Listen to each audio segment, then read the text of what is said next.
Good day and welcome. You're watching St. Martin NEWSDESK, where we bring you the latest and most important stories around the island and beyond. With your anchor crew, Alston Lawrence, Glenda York, Tiziana Hart, and Mizzy with the Sunshine Report. This broadcast is brought to you by TV15 and proudly produced by Great Bay Media Studios in Phillipsburg, St. Martin. And now, let's jump straight into today's top headlines.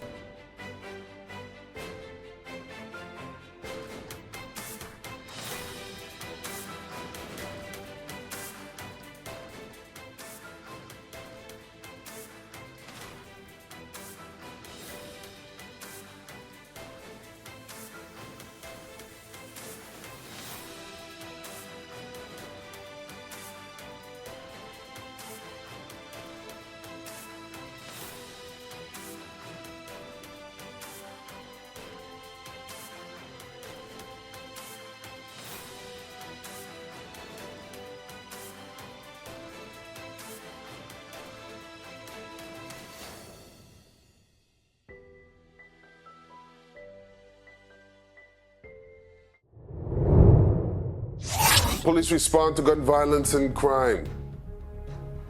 Authorities on both sides of the island are dealing with several serious crime and public safety matters following a violent weekend.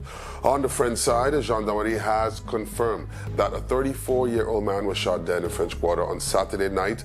According to video surveillance, the victim was at a family gathering when two individuals on a scooter approached, passed by the gathering and fired at least 4 shots. A murder investigation has been opened, but authorities say the motive is not yet known. On the south side, the court of first instance has sentenced 2 men for violent jewelry store robberies. One man received 6 years in prison while another received 4 years. Both were convicted in connection with the October 2025 robbery of Oro Diamante, while one was also convicted for the December 2025 robbery of Island Treasures Jewelers. The court said the robberies were carefully coordinated and that even drivers and accomplices play an essential role in violent crimes. Meanwhile, police carried out vehicle and documentation controls on AJC Browers Road in response to recent serious traffic accidents and firearm-related incidents. 26 vehicles and 2 scooters or motorcycles were checked, with 3 fines issued. Police also arrested 3 suspects at a hotel in Oyster Pond after receiving credible information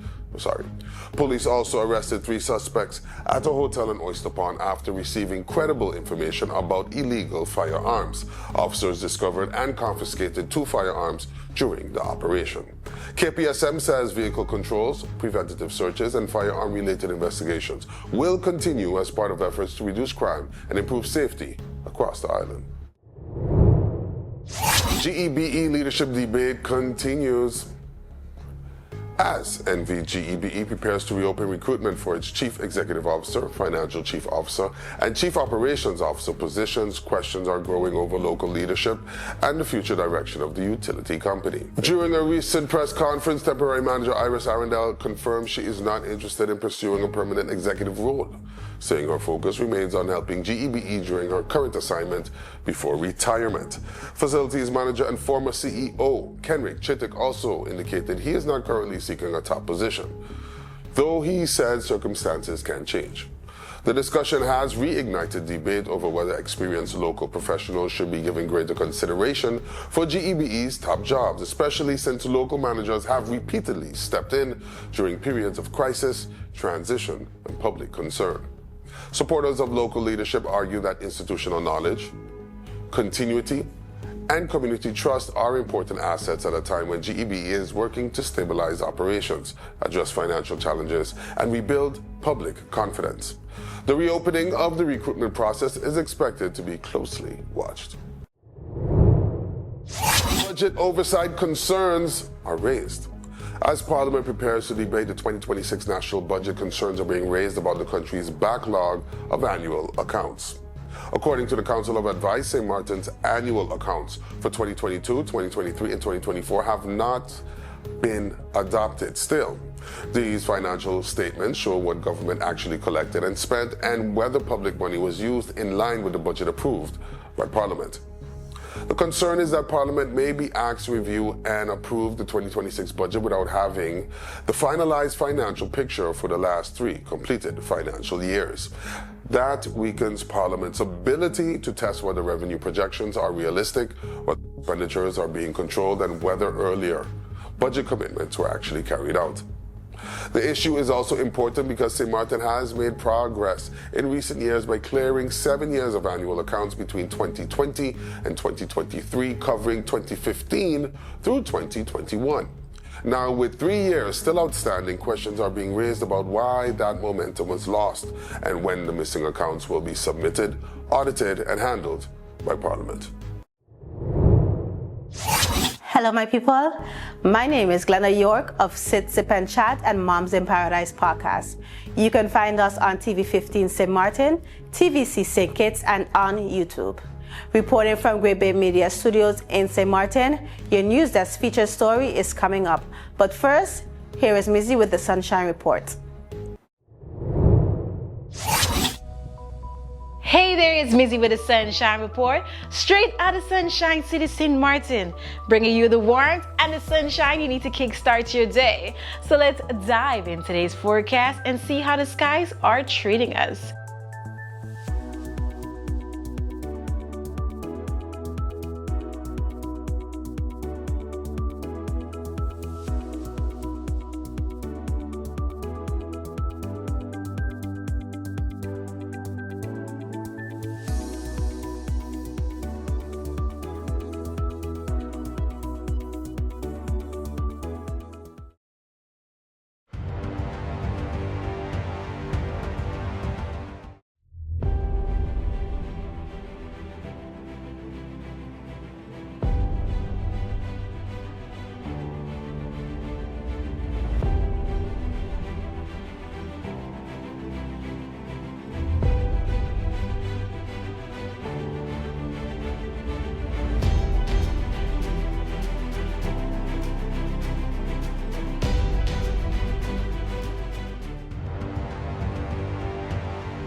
My lord, I heard there's a lot of teams that are coming to Battle of the Fittest this year.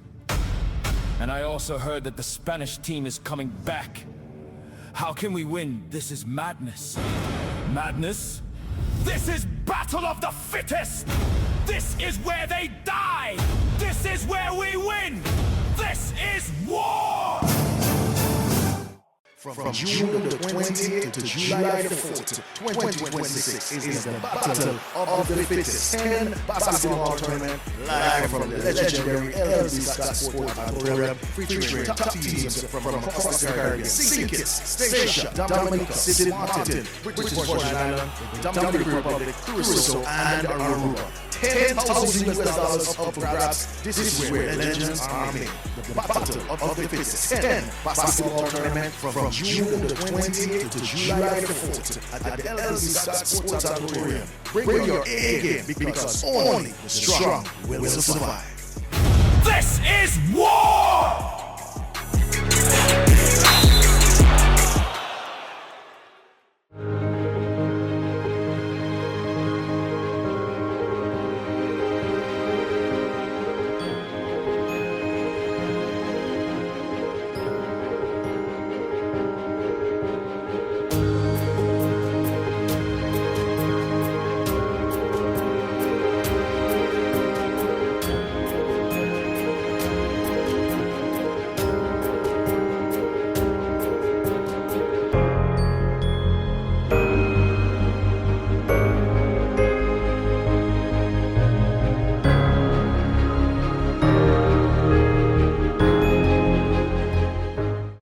You could talk to your family, talk to your friends. Affordability and convenience, community connection, that makes sense. Reliability with experience, hey. For every love, every adventure, number one provider, they got ya. We tell them your data is always on. You can opt out whenever you want. Tell them we always on. For every moment when you want more. Tell them we always on. Stay connected when you want to roll. Control my data, yeah, yeah, yeah. Always connected every time, everywhere. Money low, but I never fair. I know, tell them it's there. Connect creativity, that's what I like. Flexibility, that's what I like. Reliability, that's what I like. Tell them, sign me up for life. Tell them we always on. For every moment when you want more. Come tell them we always on. Stay connected when you want to go. Come tell them we always on. For every moment when you want more. Tell them we Always on. Stay connected when you want to road.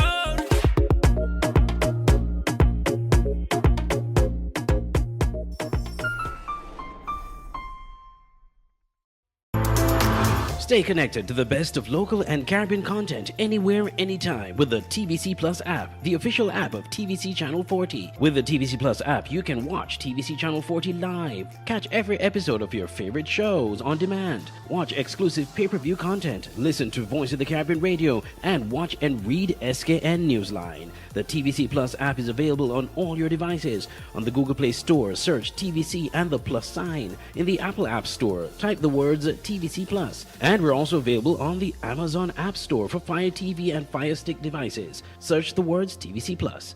Download today and take TVC Channel 40 wherever you go. All right, don't miss NEWSDESK. Weekdays at 11 a.m. and 5 p.m. on TVC. Saint Kitts to the world, now streaming everywhere. The marine industry shares workforce needs.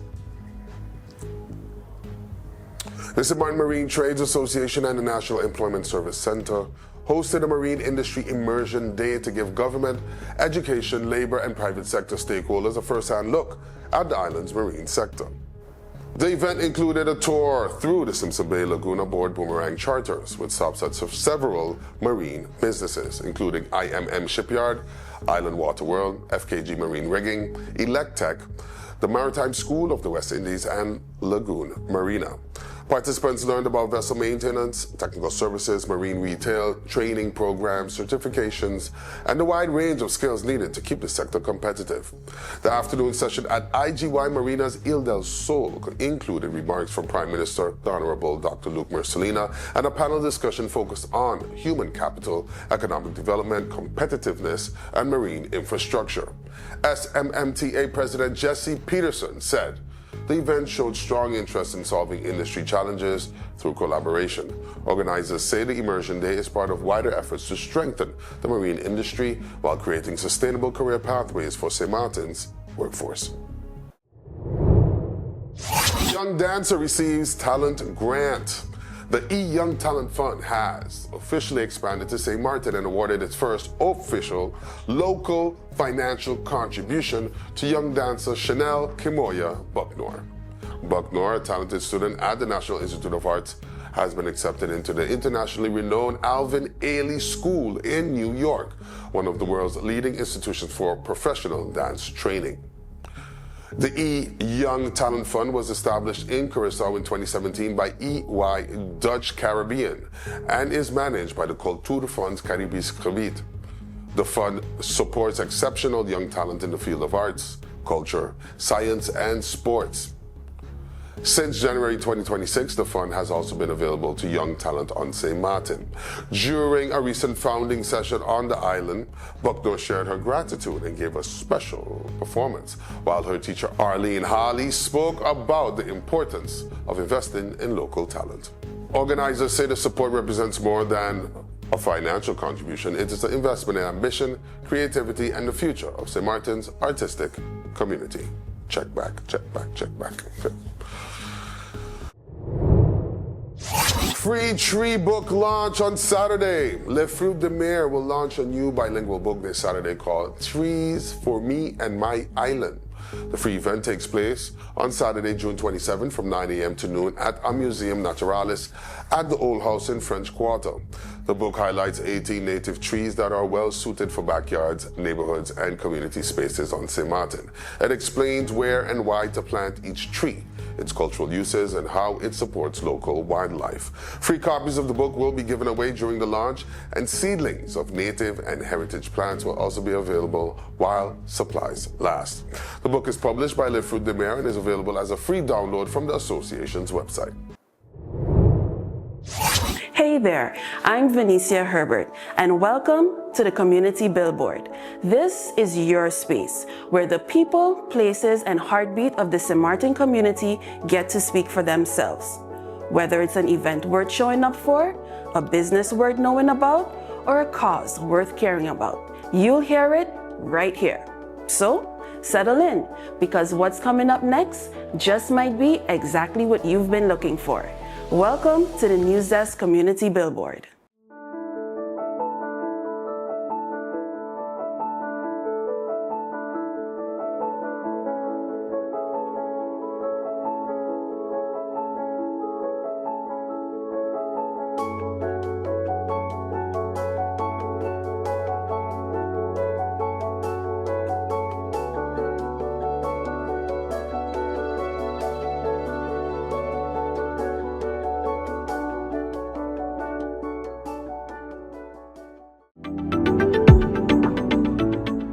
Every summer, young people across St. Martin are ready to learn, grow, and contribute to the workforce.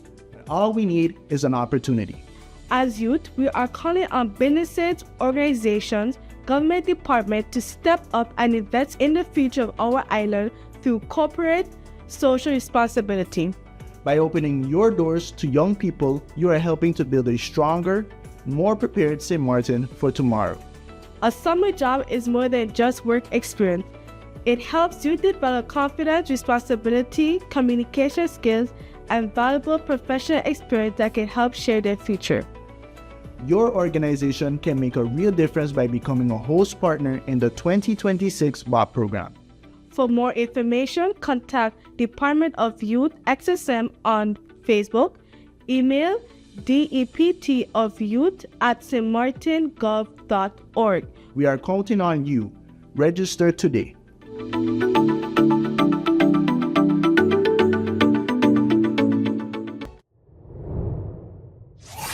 The 4th annual Mango Fest is coming up on Sunday, June 28th at Ebenezer Estate, but you have no idea how to get there. No worries, follow me. From the L.B. Scott Road, past the South Reward Catholic Church. Then take the last bridge before you reach the Milton Peters College. Take a right and head to the Ebenezer Estate Playground. Simple!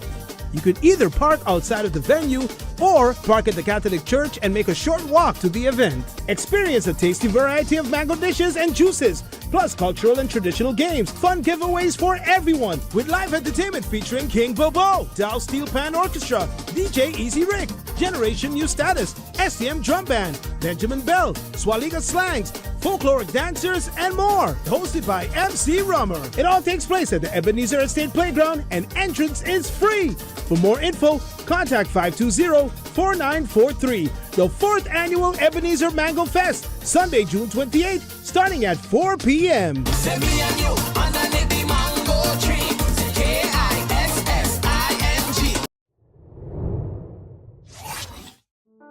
To be part of our mailing list, send an email to newsdesksxm@gmail.com.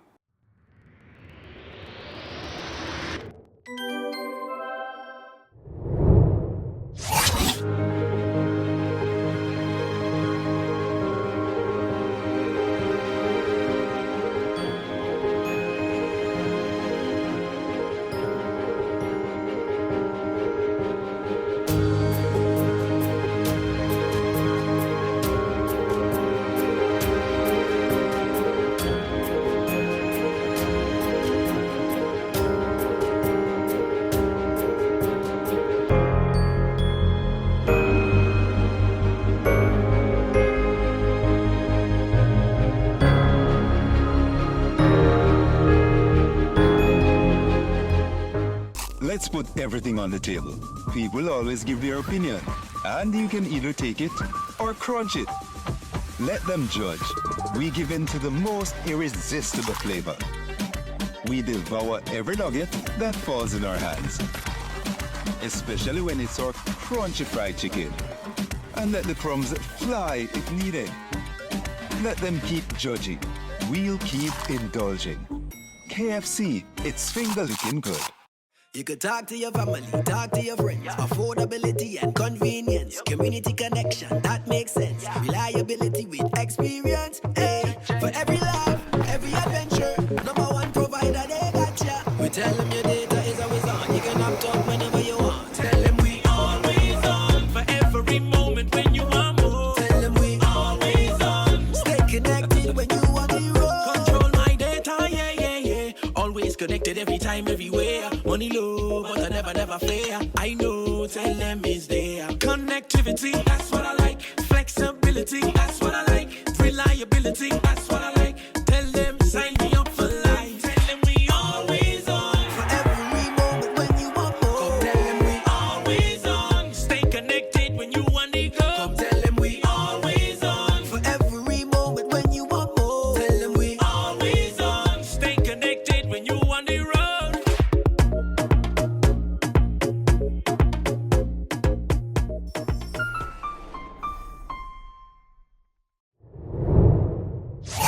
Before we wrap up, we take a moment each day to check in with our neighbors across the region. There's always a story worth paying attention to. Here's today's regional headline. In our regional story, Saint Kitts and Nevis wins regional 3x3 crown. Saint Kitts and Nevis has been crowned champion of the Alliance Hoops and Heritage FIBA 3x3 Light Quest 2026, held June 13th and 14th in St. Eustatius as part of the Statia Roots Festival. Teams from Aruba, Anguilla, Saba, St. Martin, Suriname, St. Eustatius, and St. Kitts and Nevis competed in an official FIBA event, which combined basketball, culture, and regional heritage under the festival theme, The Story Must Be Told.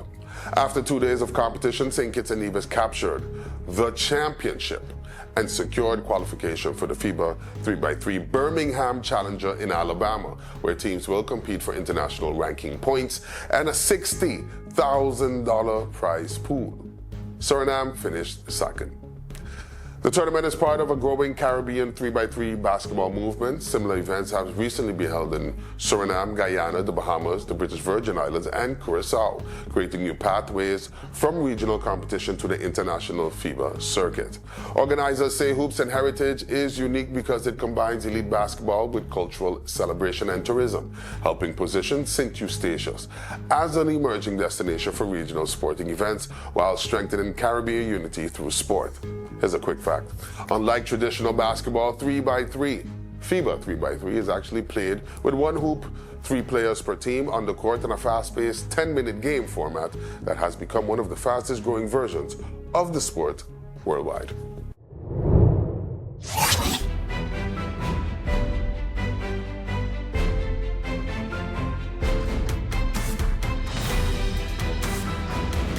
Welcome back. Each day, we take a moment to go beyond the headlines and look deeper into the issues, people, and conversations shaping life here on St. Martin. Welcome to today's NEWSDESK feature. Government is introducing a stronger digital process for how public money is requested, approved, spent, and paid to suppliers. It's called Procure to Pay. The name may sound technical, but the principle is simple. Before government spends money, there should be a clear record of why it is needed, who approved it, whether the budget is available and what ordered, and whether the supplier actually delivered. From request to payment, every step is meant to leave a trail. Finance Minister, the Honorable Marinka Gums, says the improvements are designed to strengthen financial oversight, reduce uncertainty, and make public spending more transparent. The system begins when a ministry or department identifies a need for goods or services. For smaller purchases under 5,000 guilders, one quotation is required. For purchases between 5,000 and 50,000 guilders, government must collect 3 quotations and prepare a supporting justification. Purchases above 50,000 guilders require a public tender process and approval by the Council of Ministers. Those rules are not new. What is changing is how consistently they are enforced. Government has introduced a new financial management system, mandatory digital handling of invoices and financial advice, and the gradual use of purchase orders across the public service. The key message is no purchase order, no payment. A purchase order, or PO, is government's formal confirmation that the money is available, the right approval has been granted, and the supplier is authorized to move forward. Once goods or services are delivered, the supplier must submit an invoice with the correct PO number. Government then checks whether the invoice matches what was ordered and received before payment is released. That may sound like common sense, but in government finance, common sense must also be documented. Without clear controls, public funds can be exposed to overspending, weak record keeping, unauthorized commitments, duplicate invoices, unclear approvals, or disputes over whether work was completed. The procure-to-pay process is meant to reduce those risks. It also gives suppliers more clarity. Instead of delivering work based only on verbal assurances or informal arrangements, businesses should receive formal confirmation before proceeding. That protects both the government and the vendor. For the public, the larger issue is trust. Citizens want to know that tax money is not being spent casually, politically, or without proper checks. They want confidence that public contracts are awarded fairly, that budgets are respected, and that government can show exactly where money went. The National Accountability Ordinance already requires government to confirm that funding is available before it commits to an expense. It also establishes who is authorized to bind government financially. The new system is meant to make those rules harder to bypass. Of course, the success of any reform will depend on implementation. A digital system is only effective if employees are trained, approvals are timely, suppliers understand the process, and exceptions are carefully monitored. Government must also avoid creating unnecessary delays for small businesses that depend on timely payment. But if properly managed, this could be an important shift. Not because it adds more bureaucracy, but because it gives government a clearer way to prove that public money is being handled responsibly. The goal is not only better paperwork, it is better accountability. And in a country where public confidence in financial management is often tested, that may be one of the most important purchases government can make. That's all the time we have for today's edition of St. Martin News Desk. Thank you so much for joining us. Remember, new episodes premiere every weekday at 8 a.m. on TV 15 and across all our social media platforms. From all of us here at News Desk, we wish you a fantastic week ahead. Until next time, stay friendly, St. Martin.